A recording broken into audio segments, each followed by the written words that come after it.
There's nothing I like more than people. You know, I'm the fifth born of 6 children, so I just love people. I mean, growing up with pranks and stuff, and we didn't have much, but what we had is each other.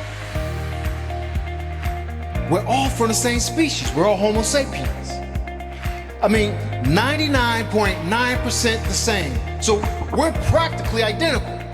So what I did was I called anyone, because I figured anyone I call would be best to sit next to you. So you look to your right, that right there, that's my cousin. They go on the left, that's a close friend of mine.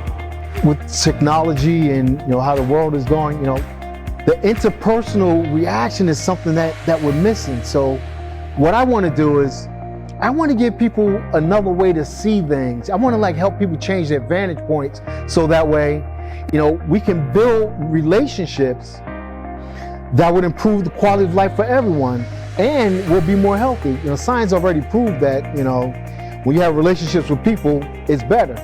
Do you remember when there was a time where, you would walk home from work, catch a bus, drive your car, listen to the radio, and you won't see the people you work with until the next day. Or Monday if it was a weekend. But now we have our phones, we have our tweets, we have our hashtags, we have our text messages, we have our laptops, computers.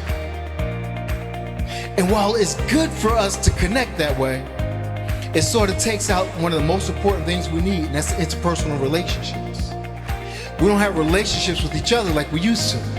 So when you think about relationships, most people think about, the erotic relationships and love, but the relationships that you build when you're in the military and when you're in a family, those are the same things that you need to build in your workplace. And that's where people go wrong.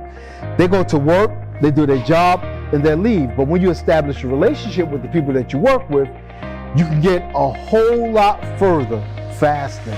And so what I want to do is, I just want to help people bridge that gap and build relationships with each other that can give them a much more efficient and effective workplace. Walt Disney used to say, if you ever want to succeed in life, you have to stop talking and start doing. And I believe that one of the reasons why most people don't stop talking and start doing is because they have fear. And there was an acronym that people used to use for the word fear many years ago, and it was like false evidence appearing real. And when you just break that down, there's like so many negatives in that I said to myself, I don't want that in my life. First of all, it was false, it means it's not real. It doesn't exist. It says evidence. Now, how can you have some evidence when it's false? It seems like an oxymoron, doesn't it? The main thing that messed me up was one of the simplest words there. It says appear. Appear in itself implies that it doesn't exist. So you have something that's false.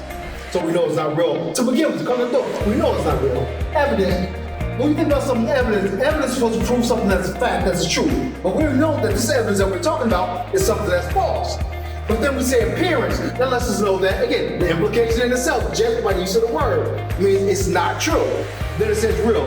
So we're going to look at something that we know is not true, bring evidence to prove to ourselves that it's not true. Then we're going to say, hey, I know it's not true because it doesn't even appear true. And then we're going to say real on the end. Now, how can that be? How can something false have evidence that we know is not real, and we allow it to stop us from achieving our goals? I want to give you something that I have, and that's vantage point. Everybody goes through life, but how you look at it, your vantage point is what's going to carry you over.